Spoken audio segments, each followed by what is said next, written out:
18 ذی-الحجہ سن 35 ہجری جمعے کا دن ایک عظیم الشان صحابی کو بڑی بے دردی سے قتل کر دیا گیا۔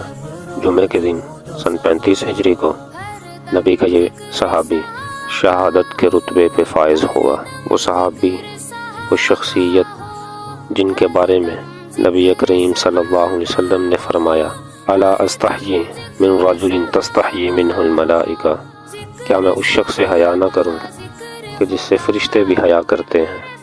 یہ ہیں حضرت عثمان بن عفان رضی اللہ تعالی عنہ، اسلام کے تیسرے خلیفہ، نبی کے دو بار دوہرے داماد، اور ان گنے چنے چند صحابہ کرام میں سے جنہیں حضور نے جنت کی بشارت دنیا میں سنائی۔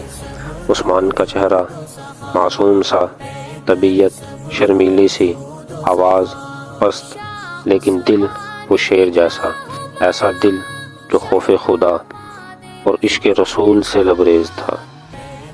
ان کی حیا کے کیا کہنے، ان کی حیا کا عالم یہ تھا کہ نبی جب گھر میں لیٹے ہوتے اور حضرت ابو بکر یا عمر آتے تو آرام کی حالت میں رہتے، مگر جیسے ہی عثمان آتے آپ اٹھ کر بیٹھ جاتے، چادر درست فرما لیا کرتے۔ ام المؤمنین حضرت عائشہ رضی اللہ تعالی عنہا نے وجہ پوچھی تو فرمایا میں اس شخص سے حیا کیوں نہ کروں جس سے فرشتے بھی حیا کرتے ہیں۔ ان کی سخاوت کا کیا عالم تھا، سخاوت کا پہاڑ تھے۔ جب مسلمانوں کو پانی چاہیے تھا، عثمان نے مدینے کا مشہور کنواں بئر روما خرید کر صدقہ کر دیا۔ جب مسجد نبوی تنگ ہوئی، زمین خرید کر اس کی توسیع کر خود کروا دی۔ جب نبی اکرم صلی اللہ علیہ وسلم نے غزوہ تبوک کے لیے مال مانگا تو عثمان نے 300 اونٹ، 1000 دینار اور گھر کا سب کچھ لا کے حضور کی خدمت میں دے دیا، راہ خدا میں خرچ کر دیا۔ نبی نے خوش ہو کر فرمایا عثمان، آج کے بعد تم جو چاہو کرو، تم پر کوئی گناہ نہیں۔ اور ہمیں کیا سیکھنے کو ملتا ہے ان کی زندگی سے؟ ہمیں یہ سیکھنے کو ملتا ہے شرم یہ زبان کی نرمی میں ظاہر ہوا کرتی ہے، اور سخاوت یہ ہاتھ کی کھنک میں نہیں دل کی وسعت میں ہوتی ہے۔ آج کے شور زدہ زمانے میں جہاں زبانیں تیز اور دل سخت ہو چکے ہیں، ہمیں ضرورت ہے عثمان بن عفان جیسے کردار اور ان کی سیرت سے سیکھنے کی۔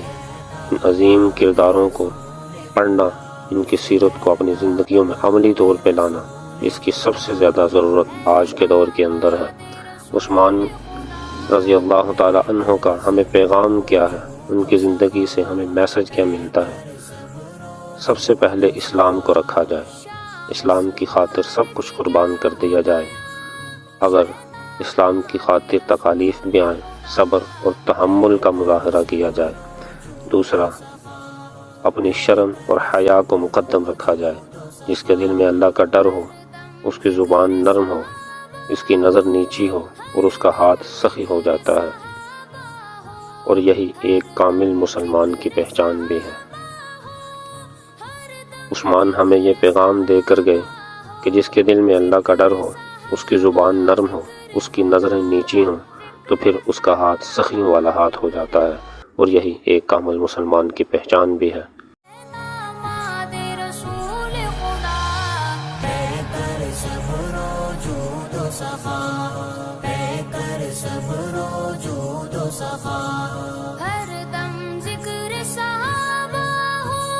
اگر آپ کو یہ ویڈیو پسند آئی تو اسے لائک کریں، کسی ایک دوست کو ضرور بھیجیں، اور مولوی حمزہ ریاض چینل کو سبسکرائب کر کے ہمارے ساتھ علم کا سفر جاری رکھیں۔